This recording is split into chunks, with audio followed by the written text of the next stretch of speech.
हम चर्चा कर रहे थे तो उसमें से एक महत्वपूर्ण बिंदु निकल के आया गुरु और शिष्य का। भगवत प्राप्ति में दो सबसे महत्वपूर्ण बातें हैं।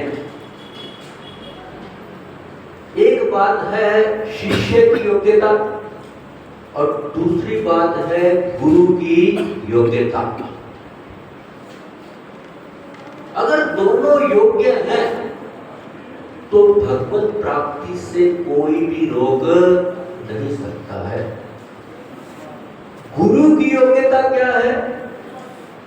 गुरु के जो गुण हैं वही गुरु की योग्यता है। गुरु का गुण क्या है? गुरु का सामर्थ्य। इसी प्रकार से जो शिष्य के गुण है वही उसकी योग्यता है। तो शिष्य के भीतर कौन से गुण होने चाहिए? तो तीन जो गुण हैं वो सबसे महत्वपूर्ण है। सबसे पहला गुण तो ये है कि शिष्य अपने गुरु के अनुकूल होना चाहिए। गुरु की जो मंशा है उसको भली भांति समझने वाला हो, उसके अनुसार ही चलने वाला हो।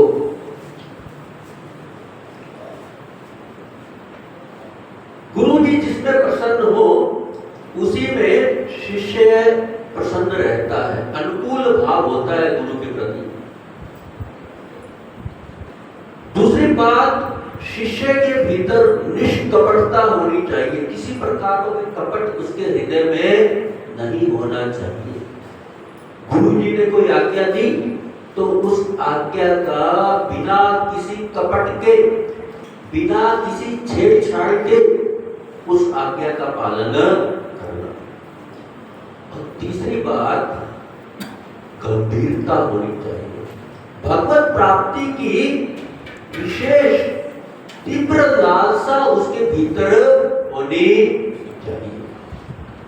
तीन क्वालिटी अगर इसके अंदर है तो शिष्य चाहे कितना भी पतित क्यों ना हो, यदि उसके अंदर अनुकूलता है, निष्कपटता है और तीसरी बात क्या बताई थी?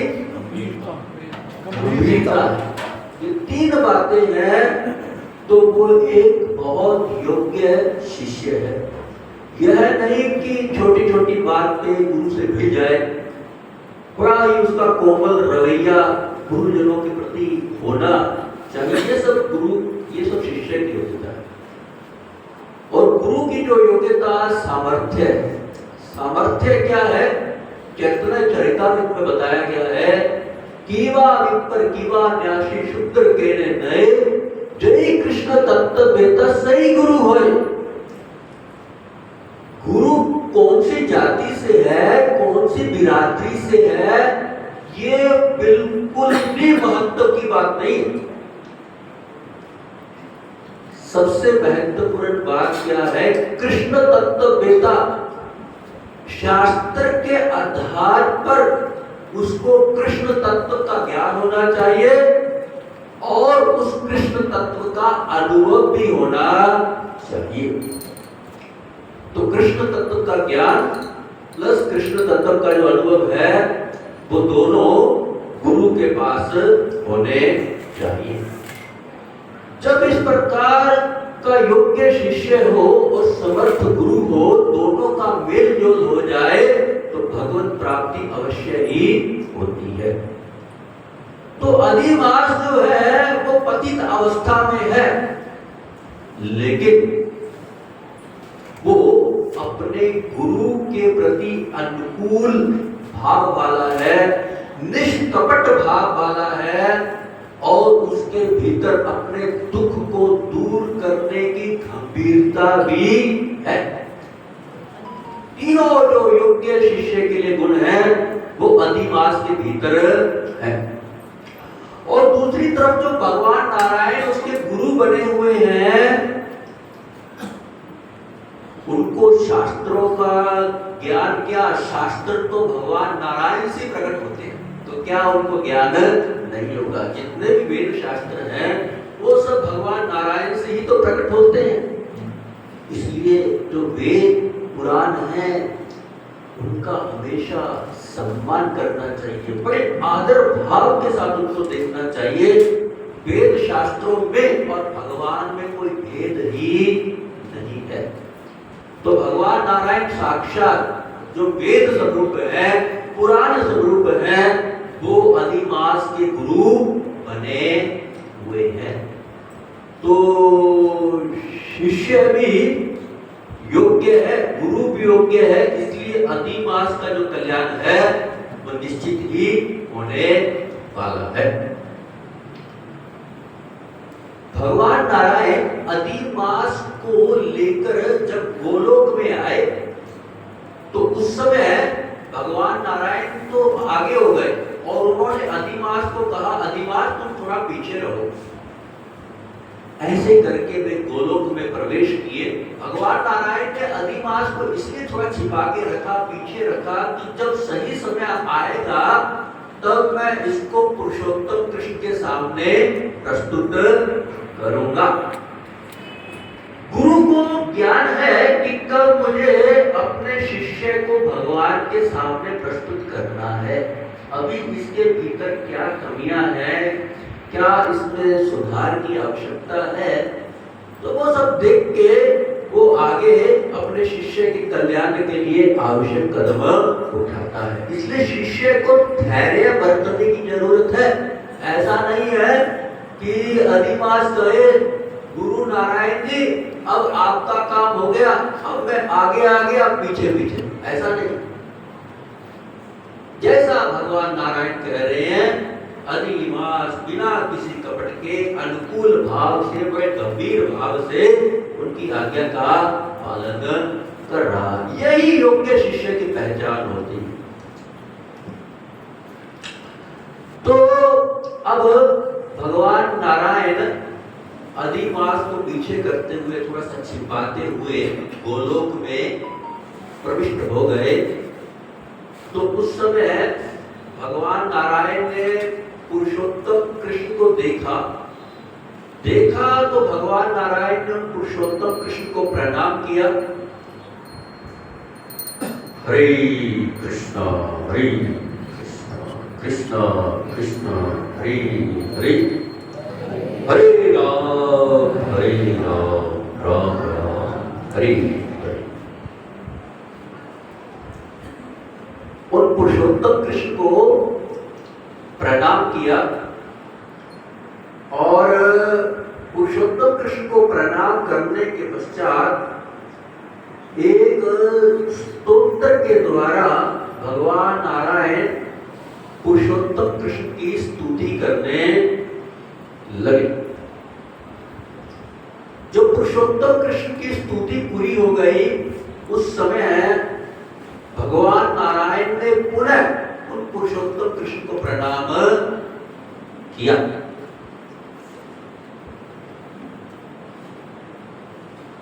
उस समय भगवान पुरुषोत्तम कृष्ण के जो पार्षद थे, उन्होंने भगवान नारायण का सत्कार किया और उनको वहां पर एक रत्न जड़ित आसन था, सिंहासन था, उस रत्न जड़ित सिंहासन पर बिठा दिया।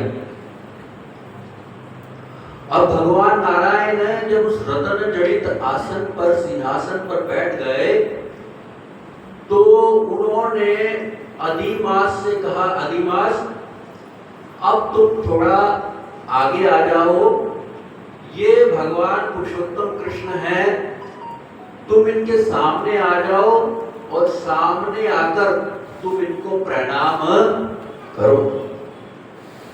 भगवान नारायण की आज्ञा पाकर उनका शिष्य अधिमास पुरुषोत्तम कृष्ण के सामने आया। अभी भी वो इतना दुखी था, दुख से कांप रहा था।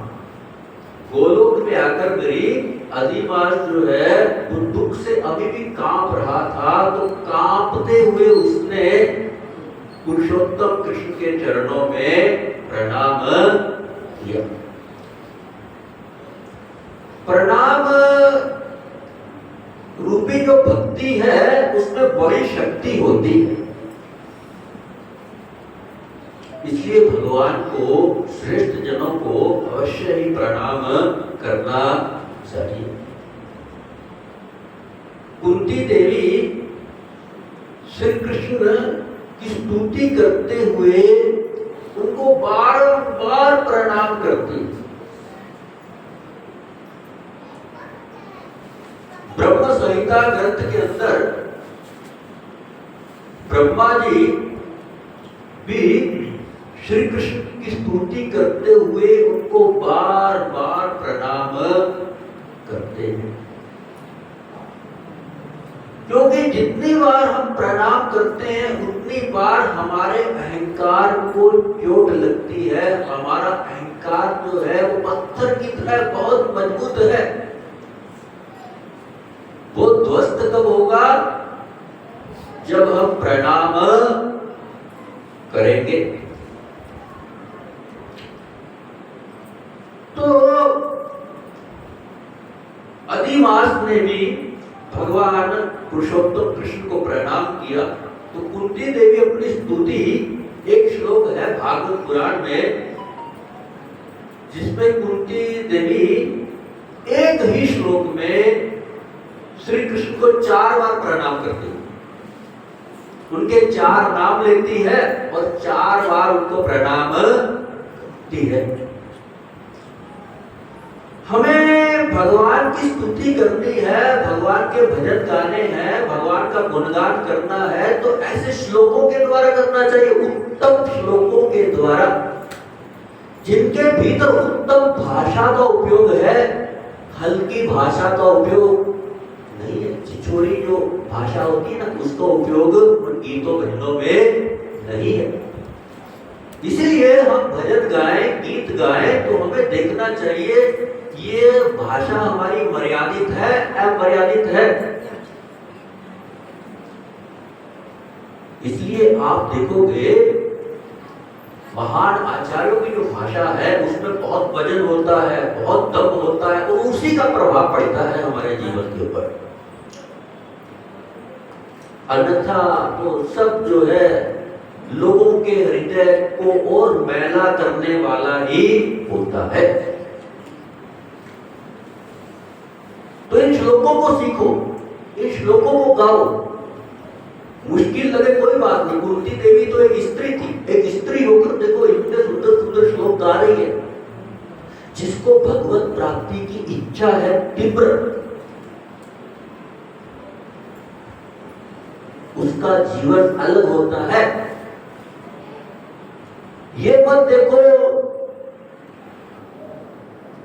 कि दुनिया कहां जा रही है, तो महापुरुषों को देखो, उनको पढ़ो। शास्त्रों में जो महापुरुष बताए गए हैं विशेष करके उनको अवश्य पढ़ो, वहीं से सिद्धांतों की शिक्षा हमको प्राप्त होती है।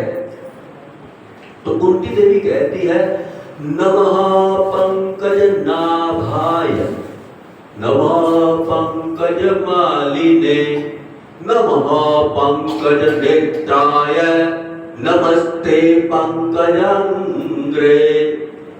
कितनी शालीनता है भाषा के अंदर। कहीं भी ये नहीं बताया कि मैं तो इतना उच्च कोटि का भक्त हो गया कि मेरे जैसा कोई भक्त ही नहीं है। कुंती देवी अपने आप को इतना दीनहीन मान रही है, कह रही है कि मैं आपकी सेवा की योग्य नहीं हूं, या जैसे महान भक्तों ने आपकी सेवा की है वैसी सेवा मैंने आज तक आपकी नहीं की है, इसलिए मैं केवल आपको प्रणाम कर रही हूं। तो प्रणाम तो ठीक से कर लेना चाहिए भगवान को। तो नमः पंकज नाभाय है। कुंती देवी कहती है कि हे भगवान, आपकी जो नाभि है वो पंकज नाभि है। इसका अर्थ क्या हुआ? भगवान की जो नाभि है वो पंकज के समान सुंदर है, कमल के समान सुंदर है। कमल का फूल होता है उसके समान बहुत ही सुंदर भगवान की नाभि है। अथवा आपकी जो नाभि है वो कमल नाभि है, उसमें से कमल उत्पन्न हुआ है। कैसा कमल उत्पन्न हुआ है? जिस कमल पर ब्रह्मा जी का जन्म हुआ है। अर्थात आपकी जो नाभि है वो ब्रह्मा का जन्म स्थान है। कितना सिद्धांत भरा हुआ है।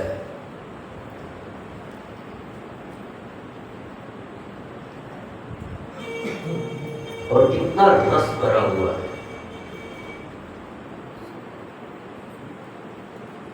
नमा पंकज नाभाय नमा पंकज मालिने। और आपने हे भगवान पंकज के बने हुए पुष्पों की माला पहनी हुई है। कमल के जो फूल हैं उनकी बनी हुई माला आपने पहनी हुई है। अर्थात आप लक्ष्मीपति हैं।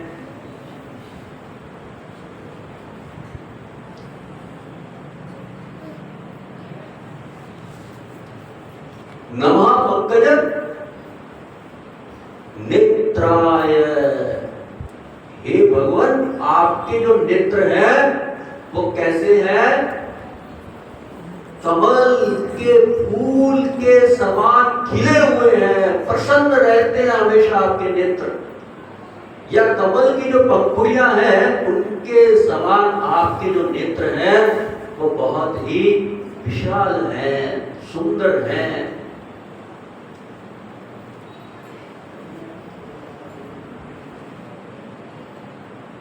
नमस्ते पंकजाग्रे। और आपके जो चरण हैं वो भी कमल के समान कोमल है। भगवान के जो चरण हैं लक्ष्मी जी सदा उनको दबाती रहती है। बहुत ही कोमल है भगवान के चरण।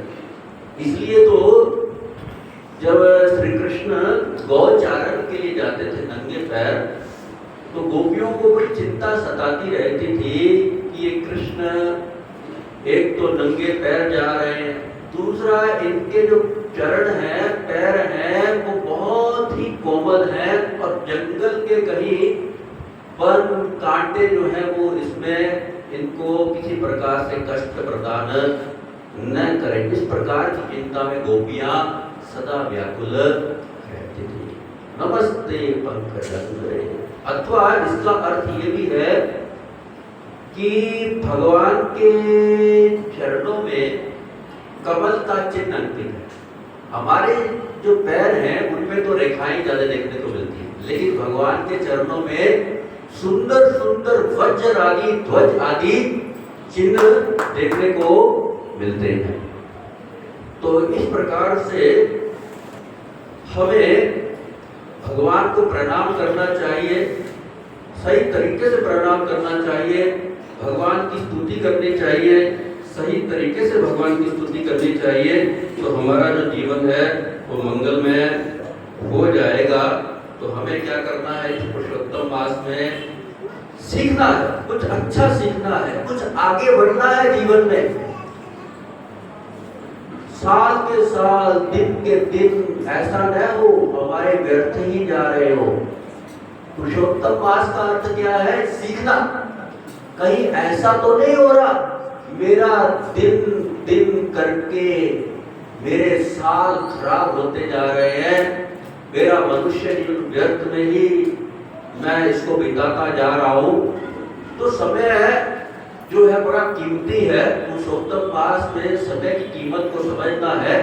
फालतू की व्यर्थ की कार्यों में, वस्तुओं में अपने आप को उलझाना नहीं है, वहां से सुलझाना है।